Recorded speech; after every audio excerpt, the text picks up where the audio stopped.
Assalamualaikum warahmatullahi wabarakatuh.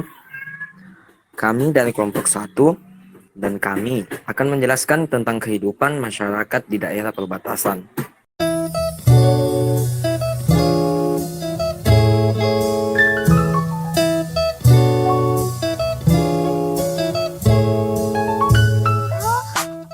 Seperti yang kita ketahui, kehidupan masyarakat di daerah perbatasan tidaklah seberuntung kehidupan masyarakat di kota. Berikut adalah 4 kekurangan atau kesulitan warga di perbatasan.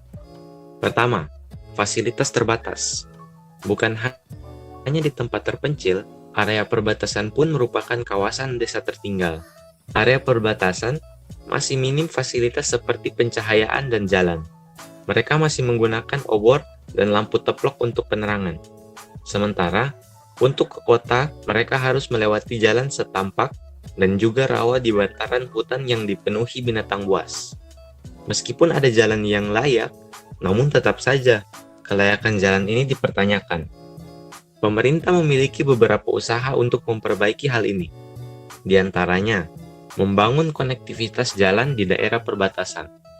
Dimasukkannya kawasan perbatasan sebagai salah satu prioritas nasional dalam Rencana Pembangunan Jangka Menengah Nasional atau RPJMN tahun 2004-2009 dan 2010-2014, di mana beberapa kecamatan di kawasan perbatasan darat Indonesia-Malaysia menjadi lokasi pusat kegiatan strategis nasional atau PKSN. Terdapat proyek pembangunan jalan, tapi nampaknya masih sangat lama untuk selesai. Diperkirakan akan selesai tahun 2024. Tetapi, di tahun 2020, terdapat berita bahwa tinggal 8 km yang belum dibuka. Pemerintah masih cukup lambat dalam hal ini. Tidak hanya itu, masih dibutuhkan pembangunan fasilitas lain di daerah perbatasan selain jalan untuk konektivitas. 2. Minimnya pendidikan. Selain fasilitas pencahayaan tidak ada, pendidikan juga sangat rendah. Memang ada beberapa tenaga pendidik yang didatangkan ke daerah ini. Namun, kenyataannya anak-anak perbatasan ini tidak dapat merasakan kehidupan seperti sekolah lain di kota.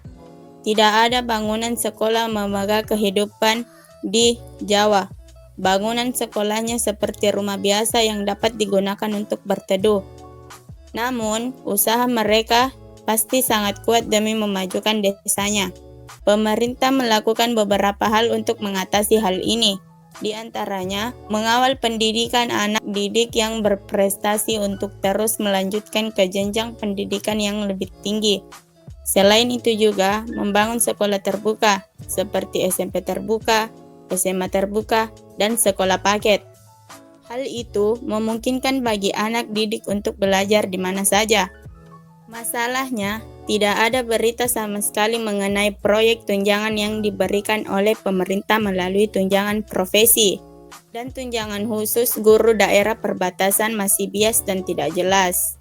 Guru-guru juga berada di daerah tersebut harus menelan kenyataan yang kurang baik. Setiap harinya, mereka harus menahan rasa cemburu ketika melihat negara tetangga memberikan jaminan yang lebih baik dan menjanjikan kepada gurunya demi pembangunan pendidikan yang berkualitas. 3. Kekurangan tenaga kesehatan. Sama halnya tenaga pendidik yang didatangkan dari kota besar seperti dari Jawa, tenaga kesehatan pun juga didatangkan. Namun dengan jumlah penduduk yang bermukim di area perbatasan ini ternyata masih kurang untuk membantu masyarakat. Apalagi ditambahkan dengan bahan baku pangan yang tidak sampai ke tangan mereka, membuat banyak kasus kematian karena kelaparan. Distribusi pangan dan obat-obatan yang terhambat membuat para tenaga kesehatan juga kesulitan. Kementerian Kesehatan berupaya mengatasi hal ini, salah satunya dengan cara terus mendorong penguatan pelayanan kesehatan, baik dari segi fasilitas pelayanan kesehatan maupun segi SDM kesehatan. Upaya itu dilakukan melalui peningkatan kapasitas SDM kesehatan, alokasi beasiswa, hingga terobosan pengiriman tim Nusantara Sehat dan wajib kerja dokter spesialis sebagai upaya pemenuhan tenaga kesehatan di daerah. Tetapi di balik itu ada beberapa masalah, yaitu yang pertama ketersediaan sarana dan prasarana pelayanan kesehatan puskesmas dan jaringannya di daerah perbatasan belum terpenuhi dengan baik. Yang kedua, pola pelayanan kesehatan puskesmas di daerah perbatasan belum optimal. Dan yang ketiga, petugas puskesmas di daerah perbatasan, khususnya dokter dan paramedis, belum menerima reward yang sesuai dengan tugasnya. 4. Merasa terabaikan. Dengan megahnya jalanan kota besar, penerangan 24 jam dan juga bangunan tinggi memberikan gambaran perbedaan yang cukup jauh antara kehidupan kota dan area perbatasan. Banyak dari mereka yang merasa terabaikan dan tidak dianggap oleh pemerintah Indonesia. Malah banyak dari mereka memilih untuk berpindah kewarganegaraan atau memiliki dua identitas kewarganegaraan. Di wilayah Kalimantan, mereka lebih suka berbelanja ke Malaysia karena harga yang lebih murah. Miris, namun sungguh disayangkan jika mereka harus berpindah kewarganegaraan. Pemerintah mempunyai beberapa proyek pembangunan untuk mengatasi hal tersebut. Pembangunan layanan dasar yang dilakukan pemerintah mencakup fasilitas pendidikan, kesehatan, rumah layak huni, air dan sanitasi, listrik, air bersih. Tetapi di balik itu, tidak banyak proyek yang diberitakan sehingga sulit untuk diketahui proses pengerjaannya. Mari kita lihat contoh yang benar-benar terjadi di Indonesia. Contoh yang pertama, ada di Dusun Guntembawang. Menetap di wilayah Indonesia, tak serta-merta membuat warga Dusun Guntembawang di perbatasan Indonesia-Malaysia mengenal rupiah sebagai mata uang. Di dusun terisolir yang terletak di Kecamatan Entikong, Sanggau, Kalimantan Barat, ini hanya berlaku satu mata uang, yakni ringgit Malaysia. Dusun ini memang berbatasan langsung dengan Malaysia. Kurangnya perhatian pemerintah setempat membuat warga dusun menggantungkan hidup kepada Malaysia, mulai dari memenuhi kebutuhan pokok, sekolah, hingga kesehatan. Kepala Dusun Guntembawang, Marcelus Gaut, 56 tahun, bercerita bahwa dia dan warga dusun masih mencintai Indonesia. Namun, pemerintah setempat tidak pernah mengacuhkan kehadiran mereka. Kami tak punya jalan dan sekolah. Kalau saya ceritakan penderitaan kami sepanjang malam, mungkin tidak akan habis, ujar Marcelus saat Tempo berkunjung ke Dusun Guntembawang. Kalau orang bilang Indonesia sudah merdeka, ujar Marcelus, warganya tidak pernah merasakan kemerdekaan itu. Maka jangan heran kalau warga Dusun Guntembawang ini banyak yang pindah ke Malaysia karena tidak diperhatikan pemerintah, ujar Marcelus. Lelaki parubaya itu mengatakan saat itu jumlah warga dusunnya sekitar 170 orang. Jika tidak ada yang pindah ke Malaysia, warga dusun sebetulnya mencapai 300 hingga 400 orang. Dengan kata lain, setengah dari warga dusun sudah pindah ke Malaysia, termasuk sebagian keluarga Marcelus. Keluarga saya itu 10 kakak beradik, 5 diantaranya sudah pindah ke Malaysia, ujar dia. Sehari-hari, warga dusun bekerja sebagai petani dan juga berladang. Hasil kebun mereka berupa sahang atau lada, terong asam, jahe, cabai dan bawang kucai. Semuanya dijual ke Malaysia, sebab akses jalan lebih mudah ke Malaysia ketimbang harus menjual ke Entikong. Ongkos menuju Entikong juga 3-4 kali lebih besar daripada Malaysia. Kalau untuk ke Entikong, kami bawa hasil kebun 100 kg, untuk ongkos di jalan saja tidak cukup. Kalau ke Malaysia, biar kita bawa 5 kg, dihargai Rp2 per kilo. Masih dapat Rp10, ujar Marcelus. Warga Dusun Guntembawang terbiasa berjalan kaki melewati jalan semak belukar dan mendaki menurun menuju Malaysia untuk menjual hasil kebun mereka. Baik laki-laki atau perempuan, terbiasa memikul berkilo-kilo hasil kebun menggunakan keranjang bambu, yang kemudian talinya disangkutkan ke kepala.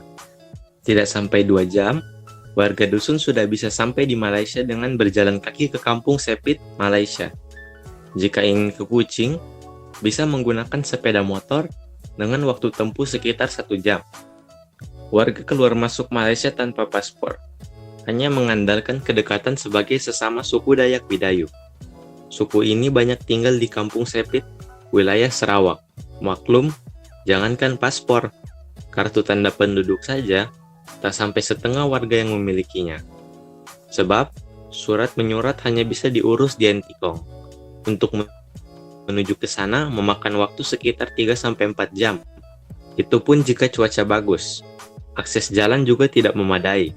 Warga harus menjajal medan berat menuju Entikong dengan sepeda motor melewati jalan paralel perbatasan. Tak cukup melewati jalan yang rumit itu saja. Setelahnya harus melewati Sungai Sekayam dengan speedboat. Jangan bayangkan speedboat besar. Perahu untuk melewati sungai ini hanya cukup diisi dengan 6 orang. Dengan mesin kecil di bagian belakang, jika gelombang datang, perahu kerap teroleng-oleng dan air menyembur masuk ke dalam perahu dan membasahi penumpang. Sungai Sekayam yang dilewati juga berisi batu-batu besar. Jika tak ahli, maka perahu bisa menabrak batu dan terbalik. Usai menyusuri sungai selama kurang lebih 45 menit, maka warga baru bisa melihat aspal mulus dan mencapai Entikong dengan mobil charteran. Ongkosnya tak murah, Rp500.000 untuk pulang pergi. Jika membawa barang, dikenakan biaya tambahan sebesar RM1 per kilogram. Lengkap sudah, maka wajar jika warga dusun lebih menggantungkan hidup ke Malaysia. Sekolah ke Malaysia, sakit pun harus ke Malaysia. Namun, warga juga masih terbatas dengan biaya. Satu-satunya yang bisa membantu mereka jika sakit hanyalah satuan tugas TNI yang bertugas di sekitar wilayah perbatasan Entikong. TNI berperan memberikan pengobatan gratis, ikut mengajar anak-anak, dan membentuk badan jalan yang juga mereka gunakan untuk melakukan patroli. Meski pesimis akan didengar, namun warga dusun tetap berharap agar pemerintah setempat memperhatikan kehidupan mereka, terutama untuk akses jalan yang sangat vital untuk kehidupan sehari-hari. Warga dusun Guntembawang mengatakan, selama ini 1 sen pun tidak pernah ada bantuan dari pemerintah untuk mereka. Meski hati masih merah putih, ujar mereka, kemerdekaan tidak sampai ke Guntembawang. Contoh kedua, Kecamatan Sei Pencang. Kehidupan masyarakat Indonesia di perbatasan amat bergantung pada negara tetangga Malaysia. Tengok saja kehidupan keseharian masyarakat di Sei Pencang, Kalimantan Utara. Mereka selalu membeli bahan makanan dari luar jiran itu, sebab jarak yang harus ditempuh untuk mencapai kota, yaitu Nunukan, jauh lebih lama daripada jarak ke Malaysia. Akses menuju Nunukan juga lebih sulit karena tak ada jalan darat menuju ke sana. Rata-rata warga menggunakan kapal untuk menuju Nunukan. Kampung ini dikelilingi hutan lebat dengan jalan yang masih kurang memadai. Karena itu, banyak belanja di Malaysia seperti minyak sayur, tabung gas, dan gula. Gas, kalaupun beli di Nunukan, asalnya juga dari Malaysia, kata Kepala Desa Sekaduyan Taka Putra Sinarjaya di Simanggaris, Nunukan, Kalimantan Utara. Selain lebih dekat, harga barang di Malaysia juga lebih murah, sebab biaya angkutnya lebih hemat. Kampung Serudong Laut, tempat mereka belanja di Malaysia, juga masih berada dalam satu pulau dengan Simanggaris. Desa dengan jumlah penduduk 1.603 jiwa ini mayoritas berprofesi sebagai petani. Mereka banyak menanam sayuran untuk dikonsumsi dan sebagian dijual ke Malaysia. Waktu belanja tergantung kebutuhan, tidak setiap hari, kadang seminggu sekali, kadang 2 minggu, kata pria yang telah 3 tahun menjadi kepala desa ini. Meski demikian, pria asal Sulawesi ini mengaku sudah betah hidup di perbatasan. Ia bertekad membangun tanah tempat dibesarkannya itu. Saya sudah 25 tahun di sini, tidak ada rencana kembali ke Sulawesi. Saya mau perbatasan kita juga maju seperti perbatasan di Malaysia, ujarnya penuh semangat. Konklusinya, pemerintah masih kurang memperhatikan daerah perbatasan. Namun, kita dapat melihat pemerintah mempunyai rencana dan proyek-proyek untuk membantu masyarakat di sana. Meskipun membutuhkan waktu yang lumayan lama dan beberapa proyek tidak diberitakan, sehingga kita tidak bisa mengetahui proses pengerjaannya. Kita hanya bisa berdoa dan mengharapkan yang terbaik untuk mereka. Ini saja pembahasan dari kelompok kami. Mohon maaf bila ada kesalahan kata-kata. Sekian dan terima kasih. Wassalamualaikum warahmatullahi wabarakatuh.